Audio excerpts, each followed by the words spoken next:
नमस्कार सभी को। क्या आपका भी ड्रीम न्यूजीलैंड में कोरियर जॉब करने का है, पर आपको ये नहीं पता कि जॉब्स कहाँ अप्लाई करनी है, कैसे करनी है और क्या रिक्वायरमेंट्स हैं? तो चलिए मैं बताता हूँ आपको आज की इस वीडियो में। और हाँ, अगर आपको ये वीडियो इन्फॉर्मेटिव लगती है तो चैनल को सब्सक्राइब करें, लाइक करें, कमेंट शेयर करें। तो चलिए मैं आपको सारा प्रोसेस स्टेप बाय स्टेप बताता हूँ।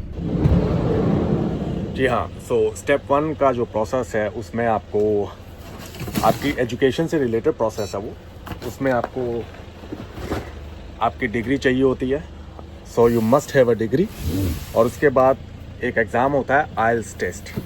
सो आइल्स टेस्ट का सर्टिफिकेट आपको चाहिए होता है और ये न्यूजीलैंड इमिग्रेशन की रिक्वायरमेंट है। और कहीं ना कहीं ये सर्टिफिकेट जो है आपकी एबिलिटी को शो करता है कि आप इंग्लिश बोल और समझ दोनों सकते हैं और यहाँ के एनवायरनमेंट में घुल मिल सकते हैं। अब आ जाता है स्टेप 2। तो चलते हैं स्टेप 2 की तरफ। सो स्टेप 2 के अंदर आता है आपका वर्क एक्सपीरियंस। आप फॉर एग्जांपल किसी भी कोरियर कंपनी में काम कर रहे हो तो उस कंपनी का एक्सपीरियंस लेटर चाहिए होगा आपको, और इसके अलावा आपको सैलरी स्लिप्स दिखानी होगी। सो फॉर एग्जांपल दोबारा बता देता हूँ, जैसे आप किसी भी कंपनी में 2 से 3 साल काम कर रहे हो तो उस 2-3 साल का रिकॉर्ड आपको दिखाना पड़ेगा। और इसके अलावा मेडिकल की भी रिक्वायरमेंट होती है, और प्लस जो एक मेन इंपॉर्टेंट काम है वो है आपका ड्राइविंग लाइसेंस। सो ड्राइविंग लाइसेंस आपका कम से कम 3 से 4 साल पुराना होना चाहिए। सो अब चलते हैं स्टेप 3 की तरफ, जो सबसे मेन स्टेप है इस प्रोसेस का। आप आसान भाषा में मैं बोलूं तो इसके बिना सब कुछ अधूरा है।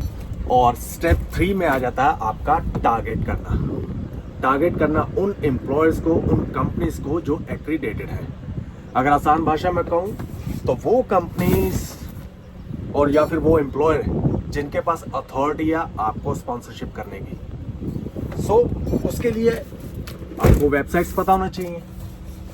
तो मैं आपको वो वेबसाइट्स बता देता हूँ। सो पहली वेबसाइट है सीक, SEEK, और दूसरी वेबसाइट है इंडीड, और तीसरी वेबसाइट है ट्रेडमी। तो बेसिकली आपने क्या करना है, आपने इन तीनों वेबसाइट्स पर जाना है, जॉब्स देखनी है, जॉब सर्च करनी है, और फिर वैकेंसीज के ऑप्शन में जाना है।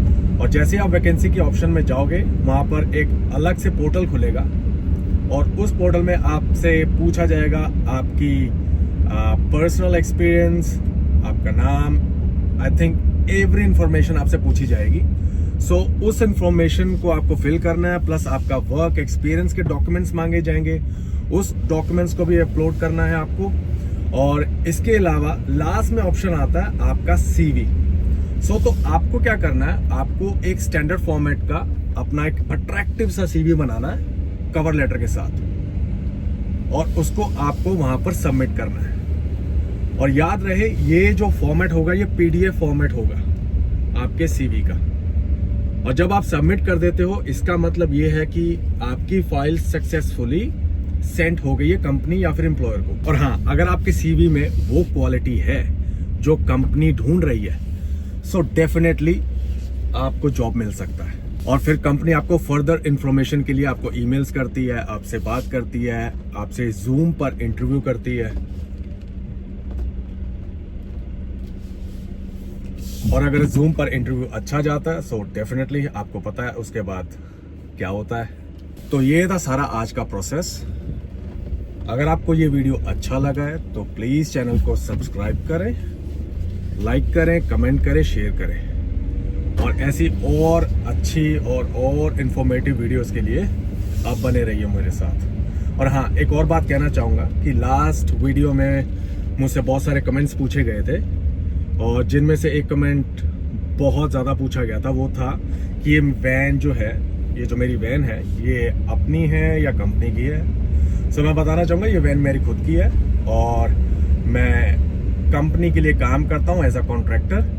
सो मेरे पास भी स्टाफ काम करते हैं, और मैं आपको बताना चाहूँगा वो स्टाफ भी इसी प्रोसेस के थ्रू मेरे पास आए हैं। So don't lose a hope. और हाँ, अगर आपको वीडियो ये इन्फॉर्मेटिव लगा है सो प्लीज़ चैनल को सब्सक्राइब करें, कमेंट करें और लाइक करें मोर अपडेट्स के लिए। तो चलिए मिलती है नेक्स्ट वीडियो में। नमस्कार।